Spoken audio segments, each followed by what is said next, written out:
You know that feeling, that weight. It sits in your chest before you even open your eyes. Another morning, same storm inside your head. The thoughts come fast. You're failing. You're falling behind. You're not enough. You tell yourself it's just a phase. You pretend you're fine, but deep down, something burns. And here's the truth no one likes to say out loud. Most people are not living. They're reacting to fear, choking on anxiety. Buried under anger they don't understand. You've been taught to fight your emotions, to push them down, to act strong while quietly unraveling. But what if that's the real problem? What if everything you were told about managing your mind is backwards? The Stoics didn't teach us to escape emotion. They taught us to confront it with clarity, to strip it of its illusion, to stop mistaking thoughts for truth. You have power over your mind, not outside events, wrote Marcus Aurelius. So why do we spend every day trying to fix the external world while leaving our inner world to rot? This video isn't here to comfort you, it's here to challenge you. Because until you face what controls you, you'll never be free. If you're ready to stop living in reaction and start thinking with purpose, please subscribe. For the version of you that refuses to be ruled by chaos any longer, this is your step toward reclaiming inner peace. Let's begin. Fear doesn't always show up in the dramatic ways we expect. Sometimes it's quiet. It doesn't roar. It hums in the background, disguising itself as being careful or just thinking things through. It makes a home inside your decisions, shaping what you choose to say, what you choose to stay in, and what you silently walk away from. It convinces you that silence is safer than speaking, that waiting is wiser than trying, that it's better to avoid than to fail. And so you don't make the call. You don't have the conversation. You don't take the first step. You hesitate long enough for opportunities to fade, for connections to slip, for dreams to collect dust.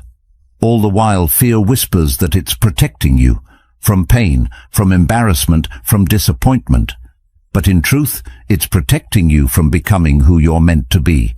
And over time, you stop needing a reason to say no. It becomes automatic. You start calling it your personality. But it's not who you are. It's who fear has trained you to be. The tragedy is that most people never realize this until years have passed, until regret replaces hope. They look back and wonder how their life became so small, so repetitive, so painfully safe. Fear is clever like that. It never calls itself fear. It says, "You're just not ready." It says, "Let's wait for the right moment." But the right moment never comes, because fear makes sure of it. You begin to measure your life by everything you've preserved instead of everything you've experienced. You protect your pride, your image, your comfort, but you lose momentum, depth, and joy. The Stoics saw this clearly. Marcus Aurelius wrote, "It is not death that a man should fear, but he should fear never beginning to live." That's what fear really costs you. Not just action, but aliveness. The kind of presence that only comes from doing the things that make your pulse quicken, your stomach flutter, your mind expand. Fear will offer you a quiet life, and if you're not careful, you'll accept that offer and call it peace. But it's not peace, it's paralysis. The shift doesn't begin by pretending fear isn't there. It begins the moment you admit it is. The moment you look it in the eye and ask, "What are you actually trying to protect me from?" That question breaks the spell, because most fear is not about real danger. It's about perceived threat. And the threat is almost always emotional. You're afraid of being rejected, of looking foolish, of being misunderstood. But none of those things will actually break you. What breaks people is the quiet ache of a life unlived. The weight of wondering what might have been. That's the kind of pain fear doesn't warn you about. It doesn't tell you that avoiding failure also means avoiding growth. That protecting your image might mean sacrificing your authenticity. It doesn't tell you that by trying to avoid disappointment, you end up disappointing yourself. Slowly, silently, and repeatedly. Fear is not the villain. It's not even the enemy. It's a messenger. And when you stop running from it, when you actually listen, it often has something useful to say. But listening doesn't mean obeying. It means understanding. There's a difference. You can feel fear and still choose to move. You can carry it with you without letting it lead. Epictetus said, "No man is free who is not master of himself." And fear, when left unchecked, becomes the master. It writes the script. It decides the limits. And the longer it runs the show, the more you believe that this is just how life is supposed to feel. Heavy, careful, tense. But it's not. That's just what happens when your default setting becomes avoid. You don't need to erase fear. You need to change your relationship with it. You need to recognize when it's speaking and learn to separate its voice from your own. You are not the fear. You are the one hearing it. That space between the voice and the action, that's where your power lives. It's the space that allows you to observe, to pause, to choose. And that space expands the moment you stop labeling fear as weakness and start seeing it as a teacher. Because every fear, no matter how loud or subtle, points to something important, something you care about, something you haven't yet healed, or something you're meant to step into. Growth will always feel like fear at first. That's how you know you're on the edge of something real. Courage isn't the absence of fear. It's what happens when you act in spite of it. And no, it won't feel good immediately. It might feel terrifying. But underneath that discomfort is energy, motion, possibility. You'll never outrun fear. But you can stop running from it. You can turn and face it. And when you do, it often becomes smaller than you imagined. Less powerful, less permanent. And more often than not, you'll realize the thing you were afraid of was never actually real. It was a projection, a story, a shadow cast on a wall. Carl Jung once said, "What you resist not only persists, but will grow in size." That's what fear does when you deny it. But when you stop resisting, when you meet it with presence and ask what it's trying to teach, you reclaim your strength. You stop living under its rule. You begin to feel something you haven't felt in a long time. Movement. And from that movement, momentum. That's how freedom starts. Not with a massive leap, but with a quiet moment of honesty. The kind where you say, "I'm afraid, but I'm moving anyway." Because your life is too valuable to be dictated by shadows, and the only way to live fully is to stop letting fear choose for you. We've been conditioned to believe there are only two ways to deal with anger: explode or suppress. Say something you'll regret, or say nothing and regret it anyway. But both of these options keep you trapped, because they both come from the same place: disconnection. Disconnection from the message inside the anger, because that's what anger really is, a message. It doesn't come from weakness. It comes from something in you saying, "That's not okay." It's the voice of a boundary being crossed, a value being violated. But if you never slow down long enough to hear what it's trying to say, it turns into something else entirely. It becomes resentment, bitterness, passive aggression, and eventually exhaustion. You can only carry that tension for so long before it begins to break down your body and mind. Most people walk around with silent anger. Anger they don't even realize they're carrying. The kind that started years ago but never found its way out. It hides in the way you overreact to small things, in the way you distrust people without knowing why, in the way your chest tightens when you think about a certain person or a certain memory. And because we're never taught to examine it, we normalize it. We call it personality. We say, "I just have a short fuse," or "That's just how I am." But it's not who you are. It's what you haven't released, or even more importantly, what you haven't understood. Seneca once wrote, "Anger, if not restrained, is frequently more hurtful to us than the injury that provokes it." And that's the tragedy. The damage anger causes when it goes unchecked is usually worse than what caused the anger in the first place. Not because anger is bad, but because it's powerful. And anything powerful that isn't understood becomes dangerous. You don't need to fear your anger. You need to get curious about it. You need to ask, what part of me is hurt? What expectation was violated? What fear is hiding underneath this fire? Because anger at its core is pain that hasn't found a voice. It's vulnerability that's armored itself for survival. But armor doesn't just protect, it isolates. And when you live armored, you can't connect, not even to yourself. So what does it look like to deal with anger differently? It looks like pausing, not because you're weak, but because you're strong enough to hold the fire without throwing it. It looks like letting the feeling rise without letting it rule. It means not sending that message, not raising your voice, not reacting until you've asked the deeper questions. And sometimes it means sitting in the discomfort until the story becomes clear. Anger always has a story, and when you hear it fully, it often turns into something else.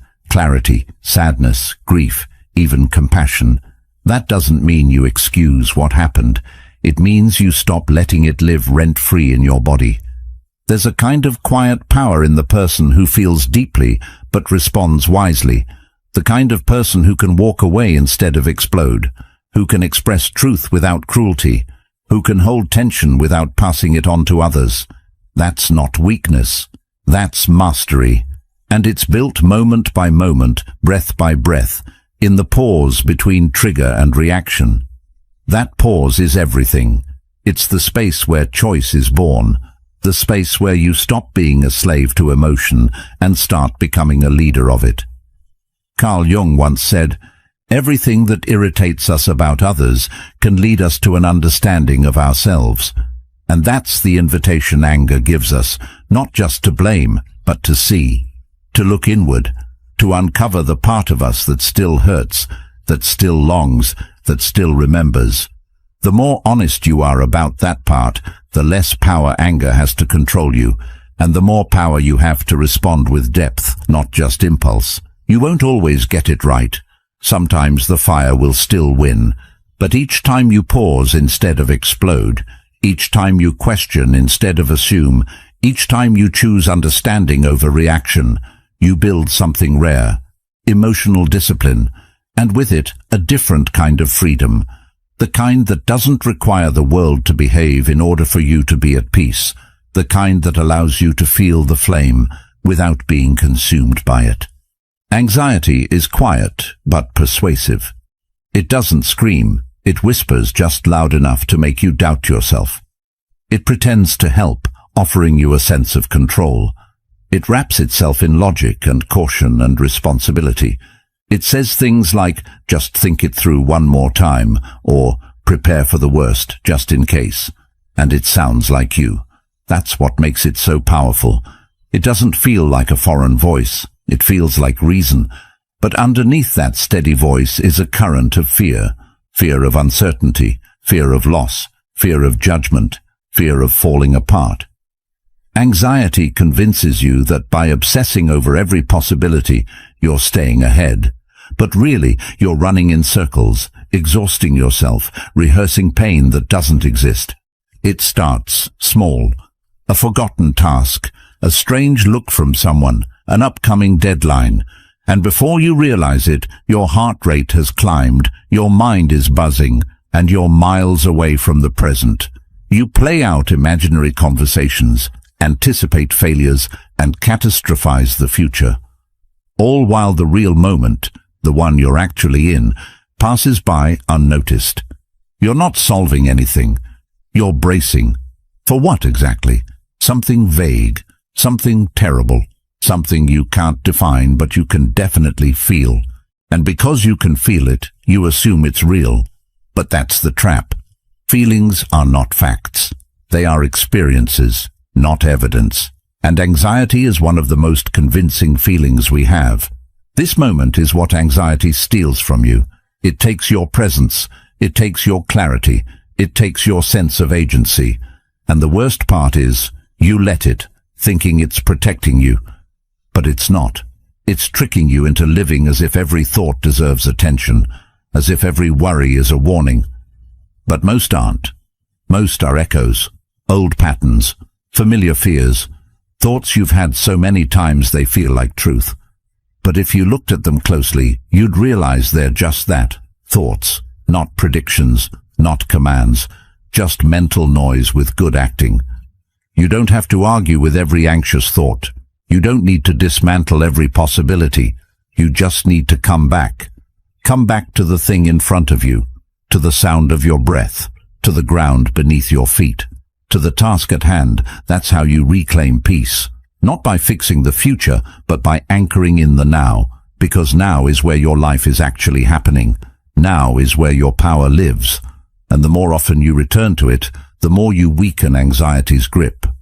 Anxiety wants you to believe that the more you think, the more you're prepared. But the truth is, the more you think, the more you delay living. The mind is a beautiful servant, but a dangerous master. And when you let anxiety lead, it doesn't guide you forward. It traps you in a loop. You end up reliving the same fears in 1,000 variations, none of which bring clarity or peace. Peace doesn't come from having all the answers. It comes from learning to live without needing all the answers, from learning to trust that you can handle whatever comes, when it comes. That trust isn't built in your head. It's built through experience, through walking into the unknown and realizing it didn't destroy you, through facing discomfort and surviving it, through living through things you once feared and realizing you're still standing. Aristotle said, "Courage is the first of human qualities because it is the quality which guarantees the others." And courage in the face of anxiety isn't the absence of fear.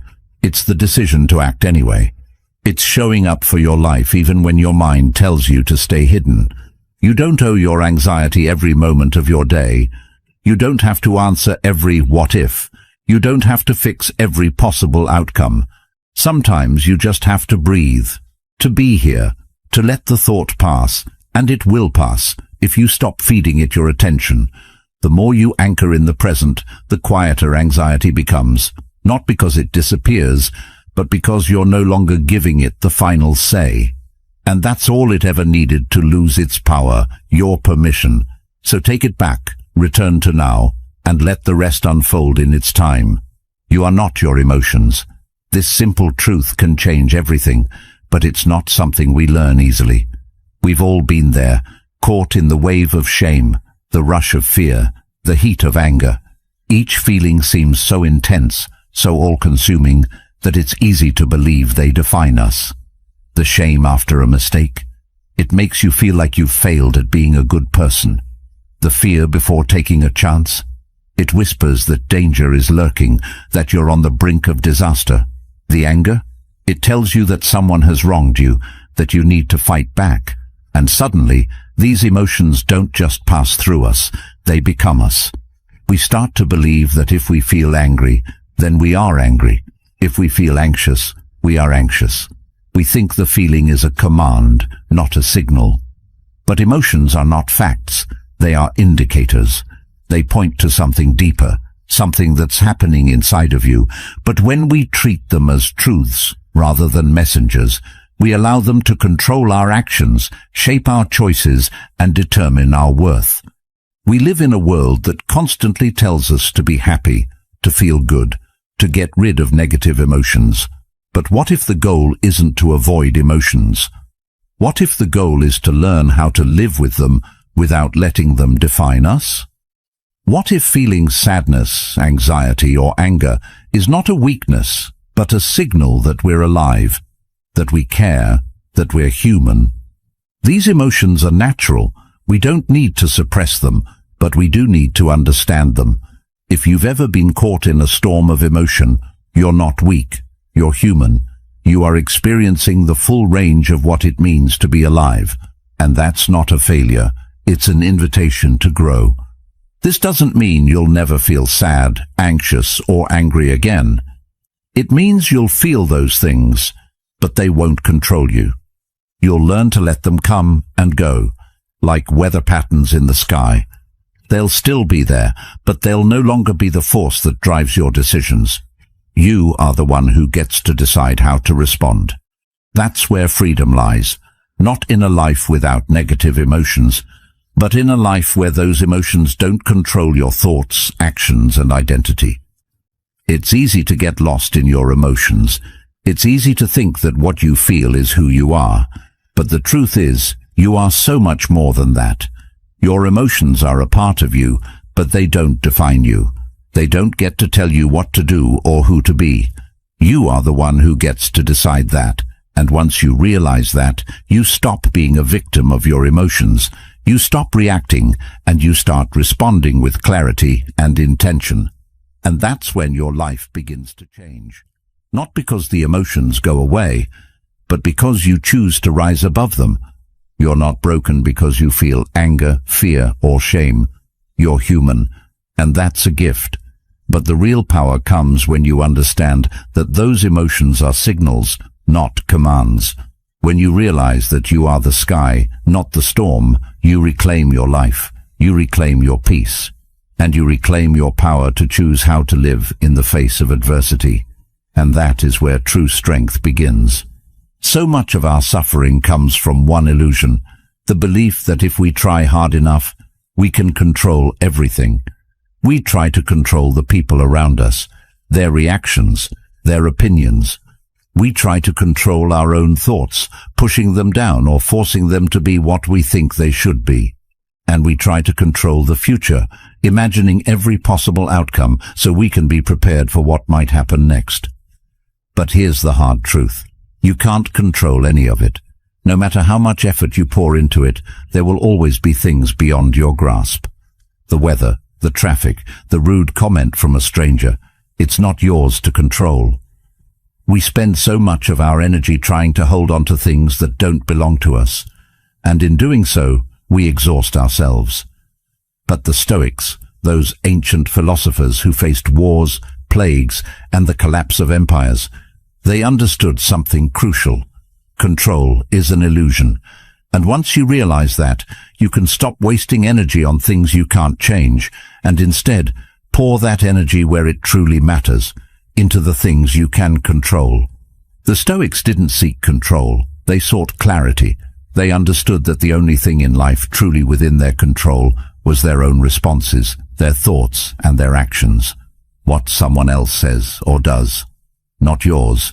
How they treat you or the world around you, not yours. But how you respond to it. That's always yours, always has been, always will be. And once you take responsibility for your own response, you gain the most powerful tool at your disposal, your mind.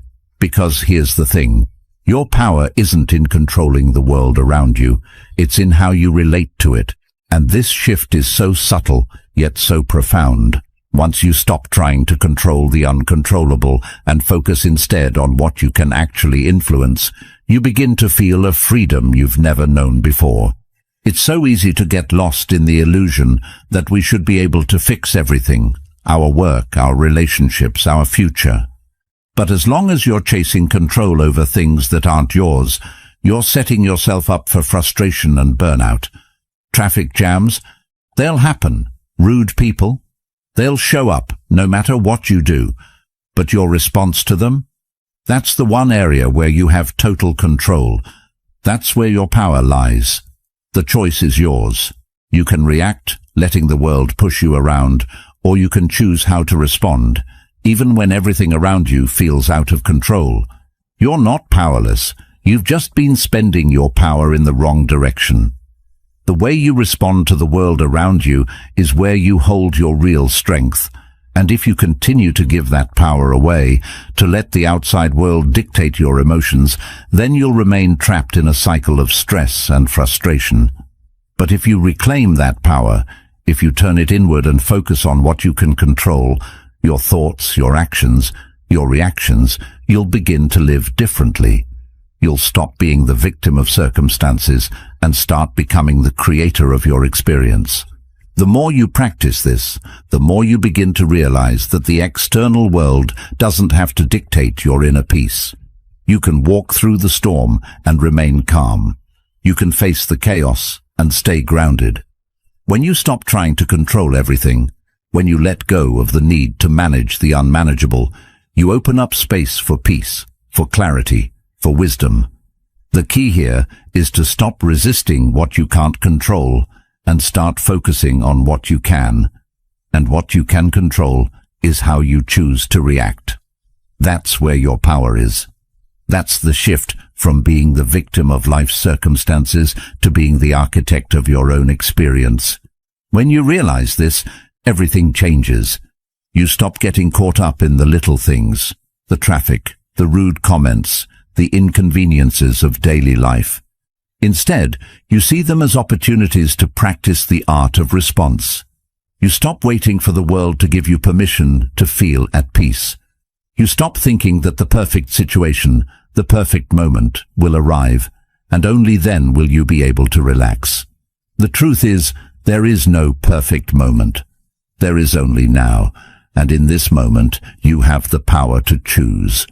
When you focus on what you can control, your mind, your actions, your reactions, you start living life on your own terms. You stop letting external events dictate your happiness, and instead, you create your own peace. It's not about ignoring the difficulties, but about recognizing that you have the ability to rise above them. So, stop wasting your energy on trying to control everything. Turn your focus inward. That's where your power lies. It's always been there. Now it's time to claim it. Mastery of the mind doesn't happen overnight. It's a gradual process, built from the smallest moments, the tiniest decisions, and the subtle shifts you make in how you respond to life. We often think that to change we need a grand, sweeping transformation, but real change happens when you begin with the smallest steps, when you stop reacting on autopilot and start engaging with your mind in a conscious, deliberate way. The truth is, you don't have to fix everything today. You don't have to solve all your problems at once. You don't even have to change your entire mindset in a single breath. What you need is to make a choice to pause instead of react, a choice to take a breath before you speak, a choice to observe your emotions rather than let them dictate your actions. Each small choice, each mindful moment, builds upon the next. It's not about perfection, it's about progress.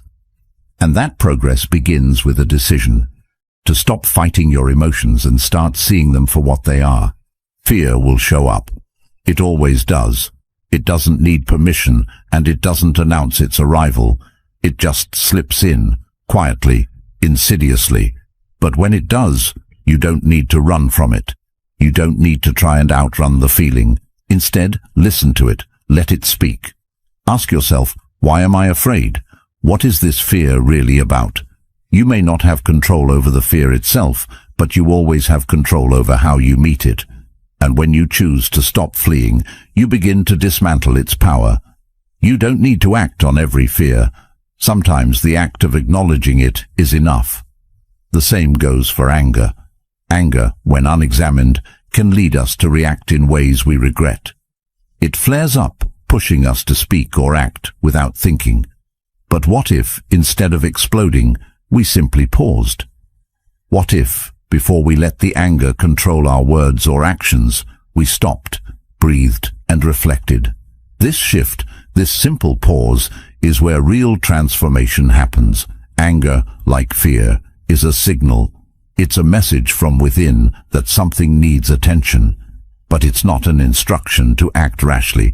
Anger can be useful if you choose to channel it into understanding instead of explosion.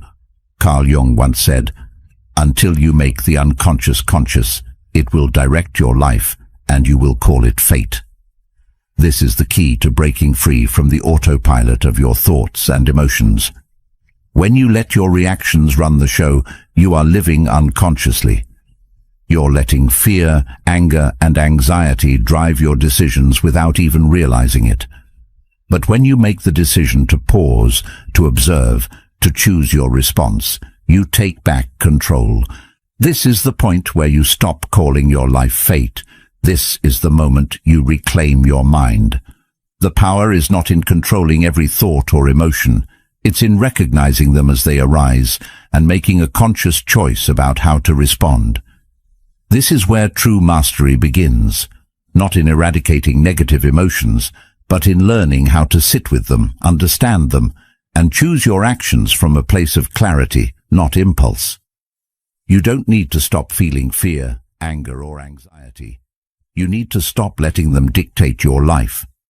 You need to understand that emotions are not commands, they are signals. And when you learn to observe those signals without reacting immediately, you give yourself the space to make a better choice. The more you practice this, the more natural it becomes. It's like building a muscle. Each time you pause, you strengthen your ability to respond rather than react. Each time you choose awareness over impulse, you create a new habit. And over time, those small shifts build into lasting change. You don't have to wait for a life-changing event to start making these changes. It starts now, with the smallest moment of awareness, with one breath before you react, with one pause before you speak. That's all it takes to begin. Each small decision adds up, and as you start practicing this, you'll notice something remarkable. Your life begins to change. Not because the world around you changes, but because you begin to see it differently. You begin to engage with it consciously instead of reacting out of habit. And that's where the power lies, not in controlling everything that happens to you, but in controlling how you meet it. Mastery of the mind isn't about eliminating emotions or pretending that you never feel fear or anger. It's about understanding that these emotions don't define you. They don't control you. They're simply part of the human experience. And when you learn to observe them, when you learn to pause and choose your response, you step into your true power. So remember this. You don't have to fix everything today. You don't have to have all the answers. All you need to do is take the smallest step toward mastery, the smallest shift in how you respond to the world. One pause, one breath, one conscious decision. And in those moments, you'll find the power to change your life. You have the power to shape your life, not by controlling everything around you, but by choosing how you respond to it. Every moment you choose awareness over reaction, you're not just changing your actions, you're changing your destiny. This is your journey, your growth, and it starts with the smallest shift. Thank you for being part of Stoic Journal. If you're ready to dive deeper into mastering your mind and living with purpose, check out the next video on your screen. Keep growing, keep choosing, keep living with intention.